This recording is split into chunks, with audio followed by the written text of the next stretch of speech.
Dear students, chemistry के carbon chapter का part 14 के साथ आपके साथ उपस्थित हूँ। इसमें आज मैं पूरी तरह से केंद्रित रहूँगा शॉप्स पर। आज का हमारा ये टॉपिक, मैंने केवल एक टॉपिक लिया है शॉप्स, क्योंकि शॉप्स से संबंधित बहुत से प्रश्न परीक्षाओं में पूछे जाते हैं।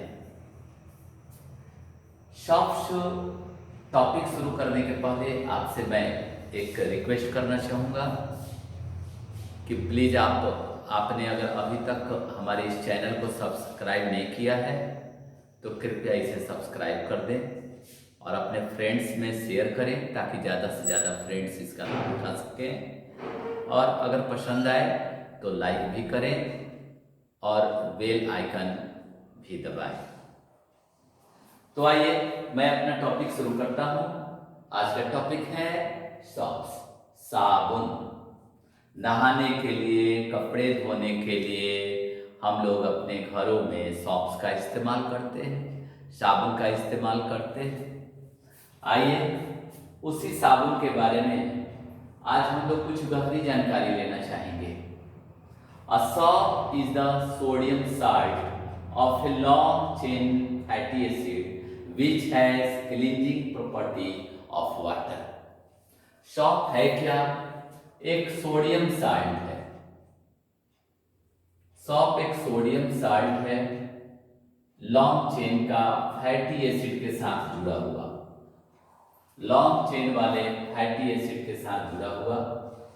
और जो करता क्या है, तो उसकी प्रॉपर्टी है क्लींजिंग प्रॉपर्टी, साफ करने की प्रॉपर्टी उसमें है।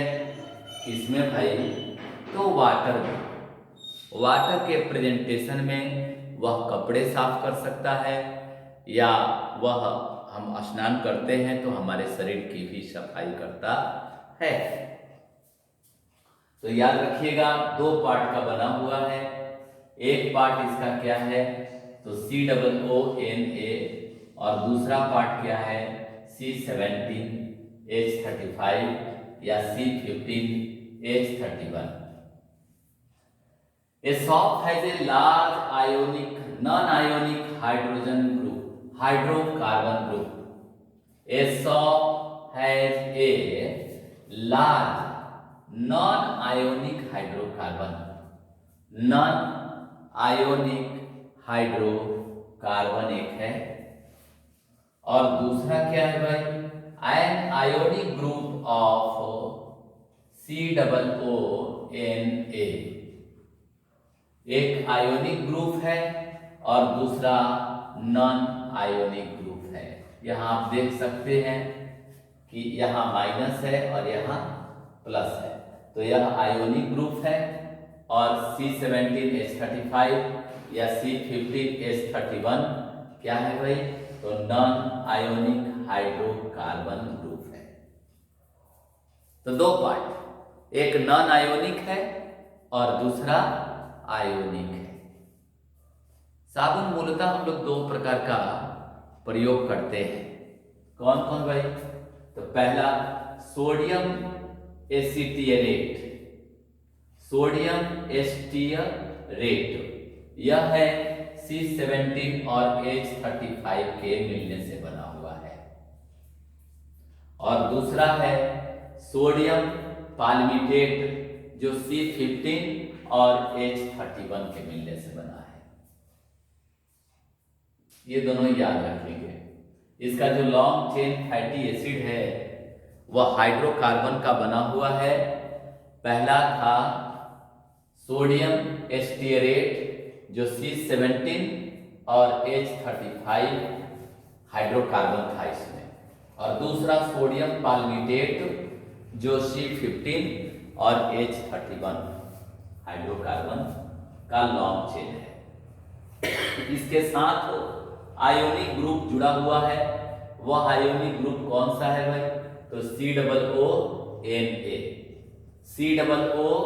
COONA, COO पे निगेटिव चार्ज है और Na पर पॉजिटिव चार्ज है। तो इस प्रकार से एक सॉप बहुत ही जटिल कंस्ट्रक्शन है, लेकिन इसे आप थोड़ा गंभीरता से ध्यान देंगे तो आपको समझ में आ जाएगा। अब रही बात मैन्युफैक्चर करने की, हम इसे बनाएंगे कैसे? लैब में बनाना हो या ऐसे बड़े बड़े इंडस्ट्रीज में बनते हो, तो इसका मैन्युफैक्चरिंग कैसे होता है, इस पे थोड़ी चर्चा कर लेता हूँ। Shop is made by heating animal fat और वेजिटेबल ऑयल। या तो आप वेजिटेबल ऑयल ले लो या एनिमल का फैट ले लो और लेकर उसे कंसंट्रेटेड सोडियम हाइड्रोक्साइड सॉल्यूशन के साथ गर्म करो और उसमें थोड़ा सा नमक मिला दो। यही काम करना है। एक ईस्टर ले लीजिए, फैटी ऑयल ले लीजिए, फैट ले लीजिए या ऑयल ले लीजिए और उसमें सोडियम हाइड्रोक्साइड कास्टिक सोडा थोड़ा सा मिला दीजिए और थोड़ा नमक डाल के और उसे गर्म कर दीजिए। गर्म करते करते करते करते एक स्थिति ऐसी आएगी कि ग्लिसरॉल अलग हो जाएगा। ग्लिसरॉल जो अल्कोहल का एक रूप है, हाइड्रोक्सिल ग्रुप का है, वह अलग हो जाएगा और सॉप बन जाएगा। क्या बन जाएगा? सोप, साबुन बन जाएगा। कैसा साबुन बनेगा? तो sodium salt of fatty acid soap बन जाएगा। तो ये साबुन बनाने का आपने विधि देखा। आपने ये भी देखा कि किस प्रकार एनिमल का फैट हो या वेजिटेबल ऑयल हो, उसको हमने लिया, उसमें थोड़ा कास्टिक सोडा NaOH मिलाया, सोडियम हाइड्रोक्साइड मिलाया और मिलाने के बाद NaCl थोड़ा नमक उसमें मिला दिया। नमक इसलिए मिलाते हैं ताकि प्रेसिपिटेट नीचे बैठे, इस पे मैं आगे चर्चा कर रहा हूं। तो ये तीनों चीज मिला के गर्म किया, गर्म करने के बाद सॉप बन के तैयार है, ग्लिसरॉल अलग हो गया। चलिए, the process of making soap by hydrolysis of fat and oil with alkalis is called saponification. यह क्रिया क्या कहलाता है? सैपोनिफिकेशन कहलाता है। क्यों सैपोनिफिकेशन इसको कहा जाता है भाई? तो साबुन बन रहा है ना, तो इसलिए इसको सैपोनिफिकेशन अर्थात साबुनीकरण कहा जाता है। The process of making soap by hydrolysis of fat and oil. इसमें फैट और ऑयल का क्या कराया जाता है? हाइड्रोलाइसिस क्रिया कराया जाता है। किसकी सहायता से? तो अल्कलीस की सहायता से किया जाता है, इसलिए इसको कहा किया जाता है सैपोनिफिकेशन, साबुनीकरण। साबुन बन रहा है या सोप बन रहा है। Common salt is add to precipitate out all the soap from the aqueous solution. चूंकि सोडियम हाइड्रोक्साइड और फैट या ऑयल का जो एक्वस सॉल्यूशन है उसमें थोड़ा नमक मिला देने से ये लाभ होता है कि सभी प्रेसिपिटेट्स अलग हट जाते हैं और सोप हमको प्राप्त हो जाता है। The soap which is used for washing cloth work by making the oil and grease particle dissolve in water. कह रहा है कि सोप बनाते समय या तो वॉशिंग का हो या शरीर को साफ करने वाला हो, स्नान वाला हो, तो दोनों प्रकार का साबुन बनाने के लिए ये जरूरी होता है कि हम उसमें ऐसे grease, oil, vegetable oil, fat वगैरह का इस्तेमाल करें जो डिजॉल्व हो सके वाटर में मिजिबल हो, जो डिजॉल्व हो सके जिसका पार्टिकल वाटर में। वैसे अगर हम किसी फैट या ऑयल का इस्तेमाल करते हैं तो वह जो सॉप होगा वह सफाई ज्यादा करेगा। The soap which is used for washing cloth work by making the oil and grease particle dissolve in water। Oil और ग्रीस का जो पार्टिकल है उसको पानी में घुला देता है साबुन। साबुन करता क्या है भाई? सोप करता क्या है कि वह वाटर के साथ जब कपड़े को साफ करने का क्रिया करता है तो वह ऑयल या ग्रीस के जो पार्टिकल उसमें चिपके हुए हैं कपड़े में, उसे मिसल्स की सहायता से बाहर निकालता है और निकालकर वाटर में उसको डिसॉल्व कर देता है या उसे प्रेसिपिटेट के रूप में नीचे बैठा देता है। इन सारी बातों को जान लेने के बाद अब हम थोड़ा स्ट्रक्चर पर चर्चा करेंगे। Structure, a soft molecule is made up of two part. अभी आपने पढ़ा यह दो पार्ट का बना हुआ है, एक हाइड्रोकार्बन होगा और दूसरा क्या होगा, तो आयोनिक पार्ट होगा। एक नॉन आयोनिक पार्ट और दूसरा आयोनिक पार्ट। एक नॉन आयोनिक पार्ट है और दूसरा आयोनिक पार्ट है। ये दो उसके टुकड़े हैं। कैसे हैं भाई, तो long hydrocarbon chain, long hydrocarbon chain oil में सॉल्युबल है, जैसे C17H35, C15H31। सामने आप देख रहे हो दो प्रकार का साबुन बना रहे थे ना हम लोग, सोडियम एसिटिएरेट और सोडियम पाल्मिटेट। दूसरा एक इसका और टुकड़ा है COONA, इसके लिए इन्होंने लिखा a short ionic part, a short ionic part. यह आयोनिक पार्ट है COO और Na, वाटर में सॉल्युबल है। इसके दो टुकड़े हैं, एक long hydrocarbon chain oil soluble है, ये आयल सॉल्युबल मान लो, और एक शॉर्ट आयोनिक पार्ट है जो वाटर में सॉल्युबल है। इसके दो पार्ट है, ठीक है। अब कपड़े साफ करते समय यह मिसेल बनाता है। यह मिसेल क्या है भाई, ये आपके मन में प्रश्न आता होगा। तो आइए अब मैं मिसेल पे प्रकाश डालता हूं। Micelle and cleansing action of soap. Micelle का बनना और साबुन द्वारा कपड़े की सफाई करना या डर्टी पार्टिकल्स को हटाना। A spherical aggregate of soap molecule in the soap solution in water is called micelle. Micelle में होता क्या है कि when soap is dissolved in water, जब साबुन को हम पानी में डिसॉल्व करते हैं तो it form A colloidal suspension. तो यह बनाता है कोलाइडल सस्पेंशन।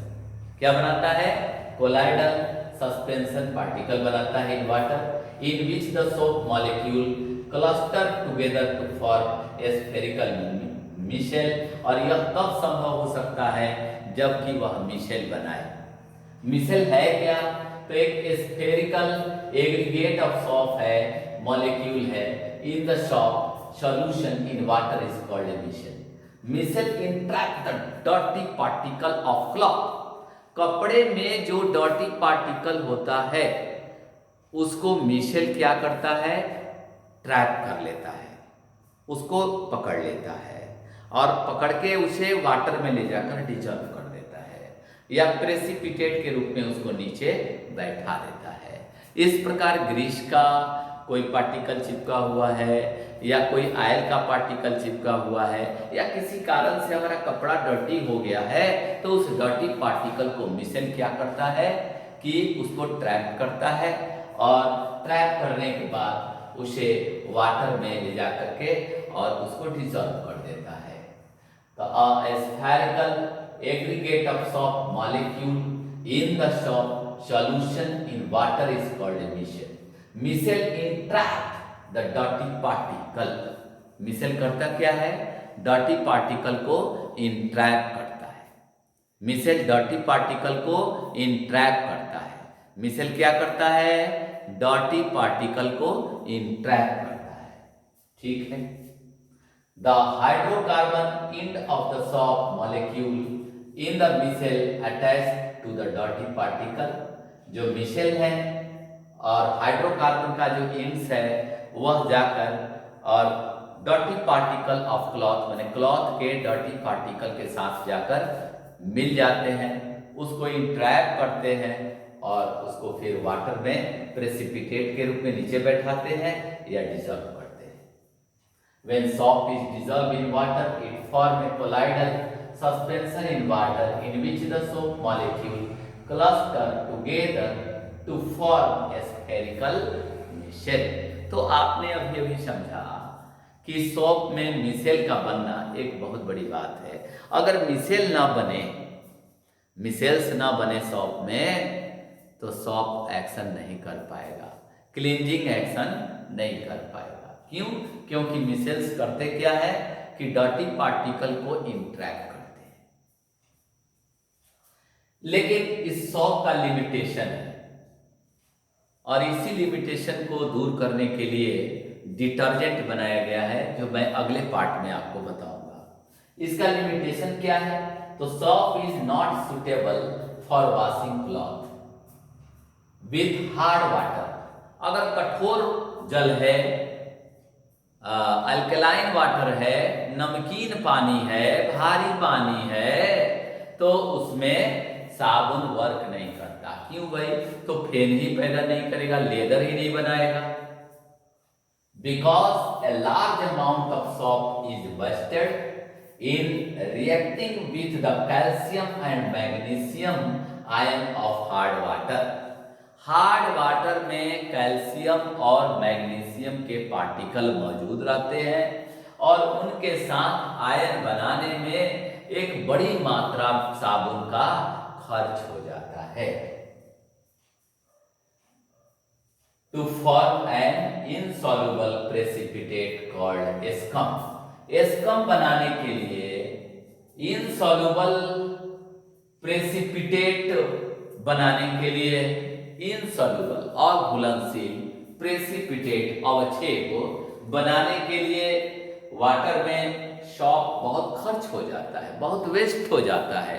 और यह वेस्ट इस कारण से होता है क्योंकि इसको कैल्शियम और मैग्नीशियम के साथ आयन बनाना पड़ता है और इसीलिए झाग नहीं देता और हार्ड वाटर में सॉप काम नहीं करता है।